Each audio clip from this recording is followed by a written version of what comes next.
So, Kristen, we have a pretty big audience. Usually half of it's realtors, half of it's lenders. So I know a lot of the lenders already know you. I think last time I checked, you've got over 100 conferences under your belt. You work with pretty much everybody in the industry. And then some. You're on MBA's Diversity Inclusion Committee. And you work with Inman, MBA, Housing Wire, Mortgage Women Magazine, cultural outreach. Did I leave anything out? Mortgage Women Magazine. Mortgage Women Magazine. Yeah. So, yeah, anything else for the realtors that maybe don't know you that obviously you've been in the business, I think 13 or 14, 15 years, right? I have actually been in the business only 5 years, but my dad was in the mortgage business, so I kind of grew up in it. Oh, gotcha.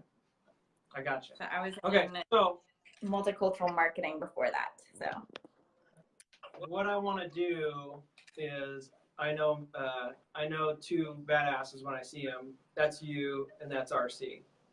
And so what I'm going to do is I'm going to let RC take the lead and interview you and kind of pick your brain about purpose-driven marketing. You and I talked about it a little bit. I think it's awesome. I asked you right on the phone call when we were prepping for this, like, what are your passions? What do you want to talk about? And you didn't miss a beat and jumped on it. So I love it. I think it's authentic. RC's a badass. He's one of the most sought-after marketers in the business with digital and video. He's done everything from phone apps to websites, digital marketing, social media. So I'm going to step aside and let you two have some fun. I might just check back in, though, okay? Okay. Does that sound good? Sounds great. Thank you so much. All right, RC, take the lead, buddy. All righty. Well, like Hill said, we're excited to have you here officially. We've obviously been on the road with you quite a bit and seen you at events and shared stages with you. So thanks for joining us tonight. As a quick reminder, I'm going to throw you some curveballs to keep you on your feet. Get some non-scripted answers out of you. It's just a real relaxed interview.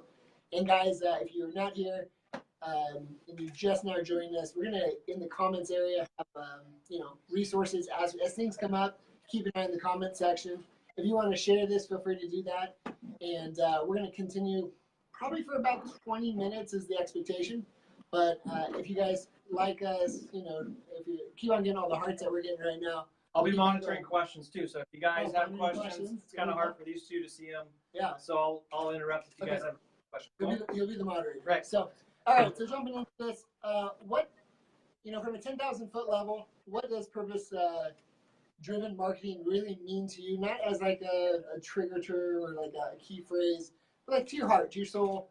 What does that mean? What's your why behind that? Tell us a little bit about that for those watching that don't really know that concept. Yeah. So for me, I think it's really purpose-driven marketing is about matching your business and profitability with social impact and making a difference in the world.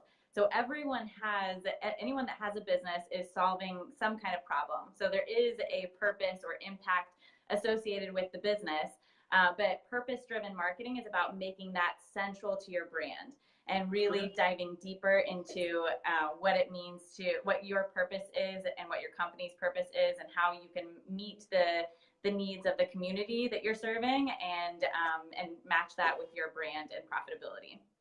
Awesome. So obviously, like real estate, it's community-driven, lending, community-driven. It doesn't really matter if it's your company at a high level or if you own your own business within a brokerage. You have a representation and obviously a name and a brand locally, and you want to be known to be a good person. Is that kind of the concept behind it? Or how does that feel? Yeah, so it's interesting. In today's world, the best marketers, the best loan officers and real estate agents that are really like knocking it out of the park with their brand and getting new business, I think most of them have a very central purpose-driven strategy where they're communicating to their audience that one, they're transparent, they provide a lot of education, they're known as an advisor in their communities, and two, that they're a good person and that we know as consumers, if we give you our money, you're going to do something good with that. And that matters to today's consumers a lot. Kind of like the law of reciprocity, right? I'm a good person, I do good things, therefore good things happen to me. law of karma. If you're just a jackass, obviously things are going to happen to you as well. So yeah, but you know, it's way more than just karma, and it's all of this is way more than just doing a good thing. It's actually about like there's a research study done by Nielsen that showed that over 50% of millennials would pay more for a product or service if they knew it had a social impact, and that number jumps up to over 75% with Generation Z. So I mean, people are willing to pay more if they know that you are someone that's a good person and you're going to do good things. yeah, I mean, I think a lot of us in the industry have felt that, right? That have been have received that goodwill from our community for being active and doing good things, and not really ever tied the two together and understood like, hey, there is analytics, there's psychology, there's human nature, there's behaviors of generations coming from, you know, how and why we operate how we do. And, you know, for me as, you know, a younger-ish guy, I'm turning 32 here in like a week and a half, and I have paid more money, like you said, I paid more money for a service because I trust somebody and I know that they're a good person. So I don't mind doing that, right? I see like the philanthropic things that people do, and that benefits them. So I mean, that's just one transaction, but you can see that coming along. Yeah. So I guess for the people watching right now, loan officers, real estate agents, I mean, this is a good concept. How is this played out, like in marketing, digital, you know, relationships? What are some examples, you know, some takeaways some of our viewers can say, hey, this is cool, I like the concept, but how do I go back tomorrow, transform my business, you know, and what can I do about this? Yes. Well, first of all, happy birthday. But secondly, we are. I look like I'm 27, right? Thank you. You didn't have to. Yeah. I was shocked that you're 32. No, I like to look at a purpose-driven strategy in two areas. If you're a company, we break this down further, but one is a brand, looking at who you're known as a person. And there's a great loan officer that is a good friend of mine, Jesus Neri with Altera Home Loans. He does Trust the Beard. That's he's like known for his big beard. Yeah, and he puts his beard on all his stuff. It's his signature. But really behind that is a story, and it's about he had his mother or someone in his family who's fighting cancer, and the beard represented a movement around supporting that cause. And his whole thing is trust the beard, and he is very active in his community, just building trust. That is how he's become a major top producer, and it's all about that. So I think that's a good example of just the purpose-driven strategy as a branding mechanism. And then secondly, there's diving in deeper, which is your impact strategy. And so that's on a marketing level. So we've got brand, and then we've got marketing. And marketing, I like to look at it like, for example, if a company, or if you partner with a pet shelter, a rescue shelter, or you partner with Habitat for Humanity, something like that, and I've got tons of examples to share if we want to dive into that, but where you have partnered on a cause, let's say it's autism, you've partnered on that cause, and you decided that this really aligns with our company because maybe we have some employees that have children with autism, whatever it is, and then you identify leaders that are leading that cause, and maybe you help host events or promote a donation drive or do a volunteer day. So you identify then those steps you're going to take. And then you craft the story, and that's where you want to build a lot of authenticity, tie it back to your brand, and pull in maybe stories from those employees where it's impacted on a personal level. And by combining all of the community events and community actors that are involved there, you're able to expand your network significantly, identify, open new channels for business, new channels for recruitment probably, and build your brand as a purpose-driven company. Absolutely. I think there's a couple things there that like hit my head where I'm like, damn, that's good. First things first is building a brand that isn't necessarily what the industry has been or will be known for. Trust the beard. How different is that, right? And it's authentic. If this is who he is, it's literally part of this man. And then if you think about it, it's not this group or that team and this home logo. you know, we see that so often that I think that our audience kind of comes to expect that. So, you know, kind of like jab, jab, right hook. It's, you know, what people expect. But then now you have a brand that surprises people, catches their attention, and honestly, it connects with them. And now that there's like, you know, beards are trendy and cool, that's great as far as like relevance. But when you pull back and say, hey, there's a story, there's a why, and then shifting that into like a marketing strategy to expand your reach and telling that story, that's really good. Obviously, you could do a lot of things with industry or community influencers, whether that's like the shelter you're talking about or a myriad of other things. Yeah. So, I mean, if you open that door to influencer marketing, which now 40% of marketers are allocating a budget just to influencer marketing, this is a great way to do that, where you've got local people that are already leaders in a particular space, usually in underserved markets, which is a huge opportunity for lenders and real estate agents. But you identify those leaders, you are able to tag them in your posts about this, get them to share your content as well. And as long as you're crafting an authentic story, and you're thinking about what channels you're communicating that story on as well, you're able to the how voice, right? Yeah. Then you can really generate a big following just through something that is really just good for the community. So quick poll here while we're on the call, guys.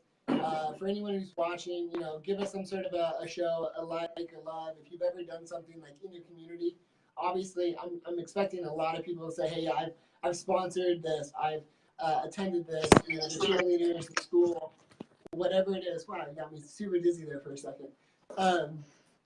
You know, if I've done something in my community like it, but then I want to see too, like, give us some comments on some examples so that we can kind of have like a trust tree here. Because I think that there's probably a few ideas that we've missed, like as a community generally. And then also curious to know how people are promoting this. If I think what's interesting is like understand how Facebook works working. Like Facebook Live, awesome. It's sending out notifications. Facebook's rewarding Facebook Live.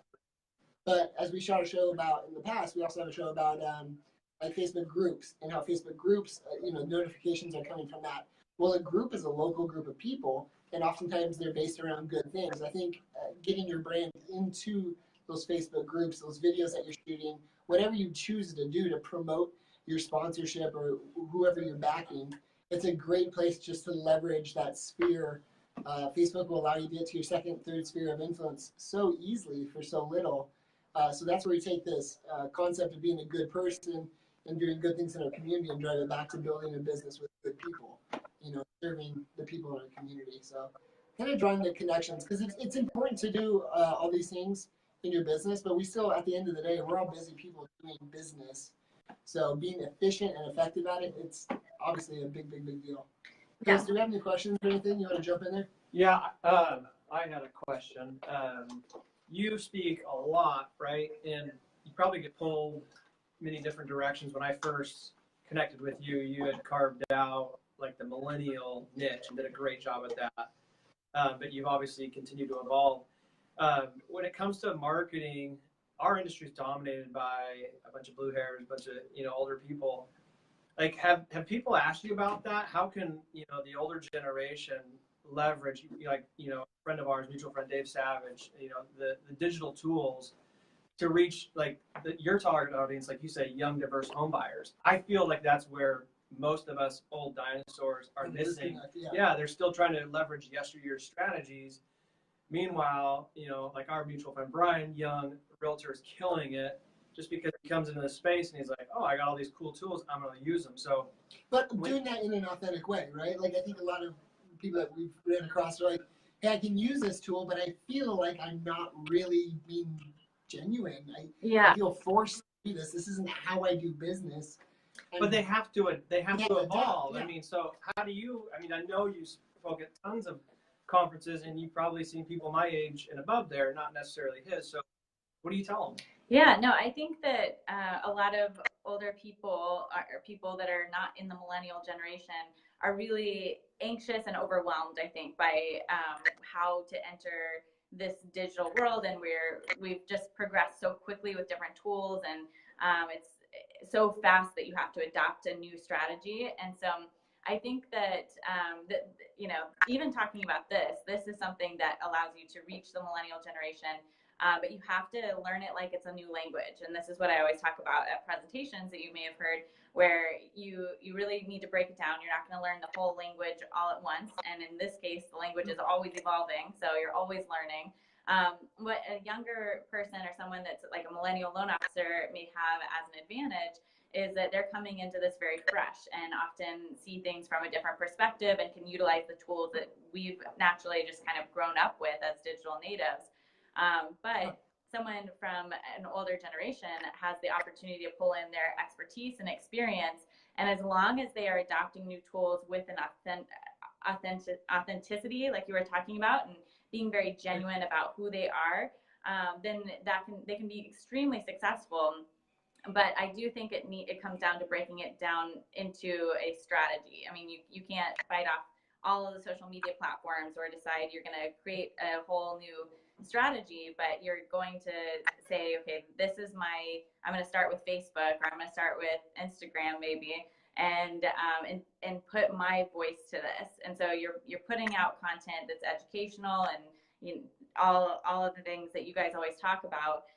But you're carefully putting your voice and your mission behind it. And I think that actually comes back to the purpose-driven strategy, is like how it's no longer about how many units or how many. We're not talking about loans. We're talking about families and people, and making sure that you're bringing it back to, this is how many people I'm helping and how many families are served. And that's how you're going to be able to really adjust your strategy, meanwhile adopting these new tools and communication methods as well. I love it. We saw on a website, one of our friends is on their website, they literally have like a ticker, like how many families they've served in what demographic, right? And so like on the back end of the website, obviously it gets updated. And when someone visits, they're like, wow, like this person that hasn't closed so many transactions, or, they're not like just super busy to be super busy. Like there's people like me that trust him for this for this experience that I'm looking for. So I think that's a great idea too. I mean, not a lot of us have ultimate control over websites, but if you do have a website, consider, displaying and showing how you serve your people, whether that's community or past customers. Yeah, and actually that's a great idea right off the bat, just to look at your recruitment materials, your marketing materials, your website, and make sure that everything is around that central message of you're helping families make the biggest financial decision of their lives. You're helping families, and just kind of making sure that message is congruent and consistent across all of those platforms. And then actually you guys sent me another example of a loan officer that had they were all about social impact. They were using a lot of their profits to volunteer and donate to certain causes, and they posted all about that on their website. And I thought this is exactly what is doing really well, promoting that. I mean, it's caught two industry influencers, if you will, three technically. Right. And we're talking about it, right? So a lot of people in the back of their mind are like, well, that's not why I give. I don't give to get. Yeah. I don't want to just brag. I'm not in this. How is that genuine? And I think what you're saying is done with the right message behind it. It's not braggadocious, Yeah. It is simply like, hey, we're doing good things. Like, thank you for allowing us to serve you. Yeah, so that's actually an interesting. Like an honorary.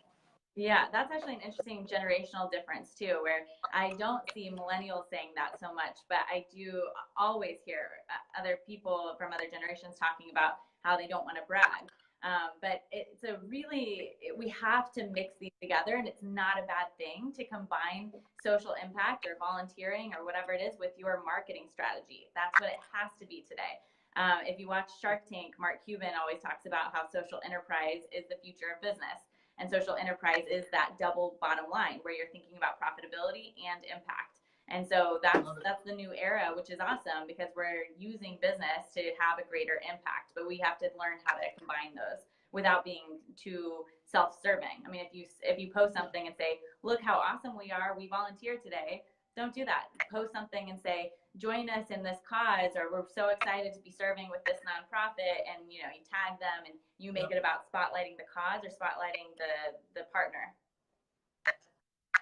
Yeah, I mean, I'm going to cut you off. I think he wants to talk, but real quick, if I can squeeze this in.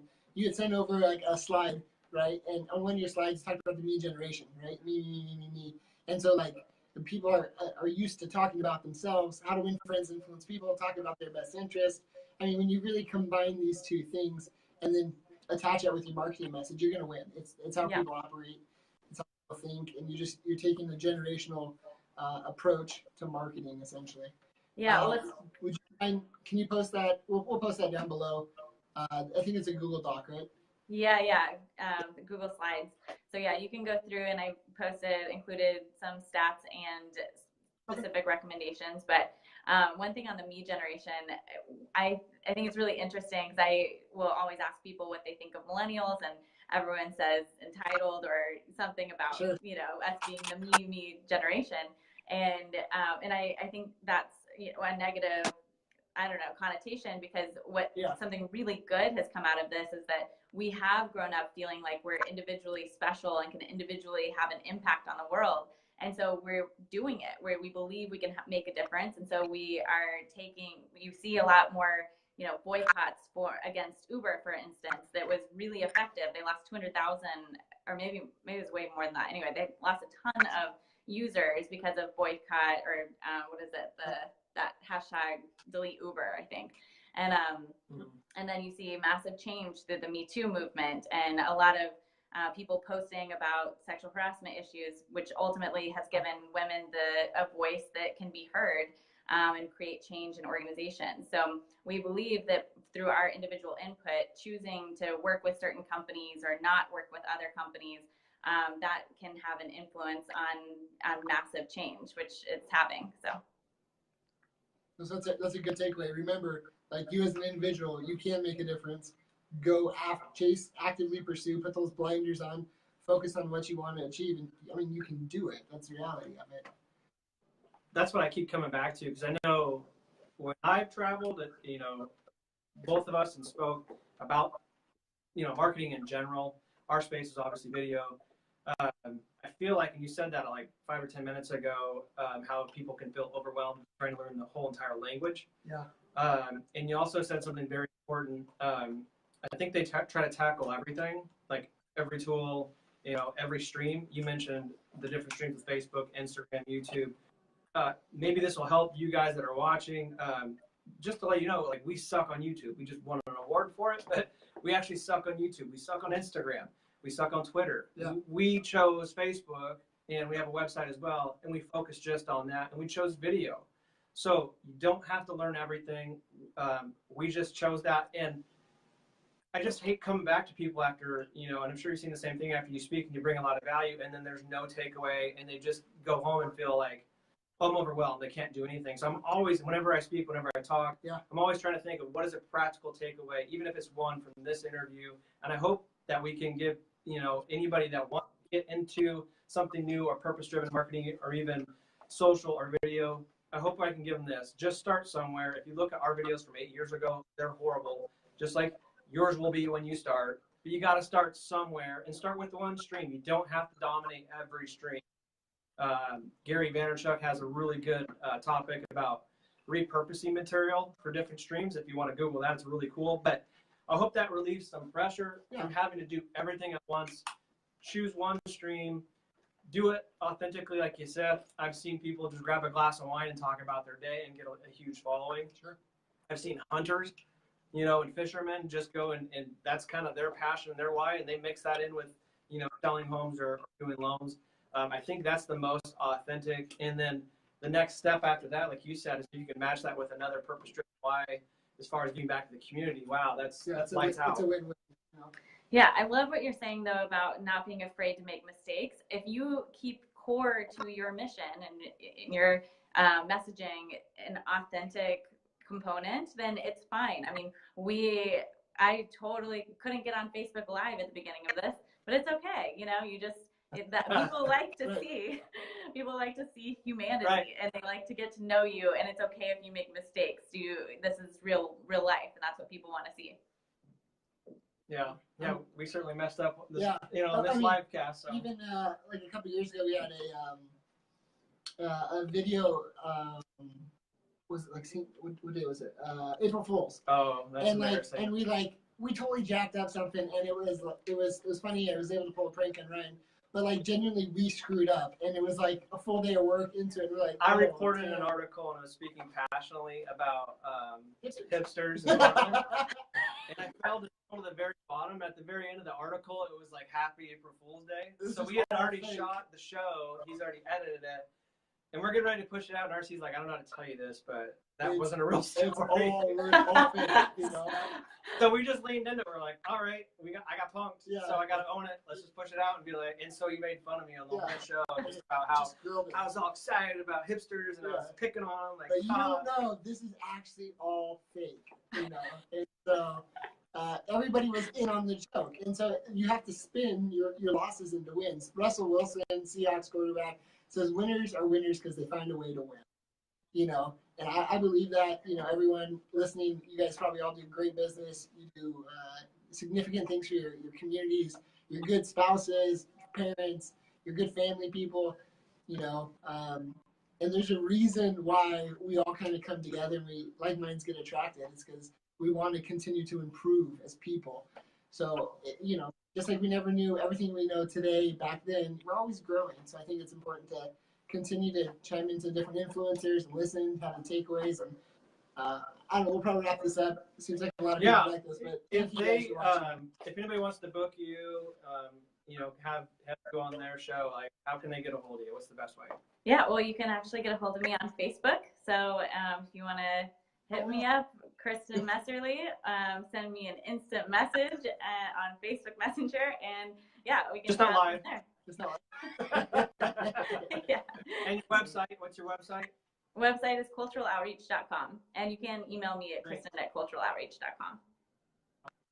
You've crushed it on all the stages. Everybody loves you across the industry, across the nation. You're hot, man. Keep your hustle. Yeah, keep your hustle. keep killing it. And thank you for being here with Thank us you so today. much. Everybody, so we'll talk to you Thank guys you so soon. much. Okay? See you soon. Good. See ya. Thanks so much, guys.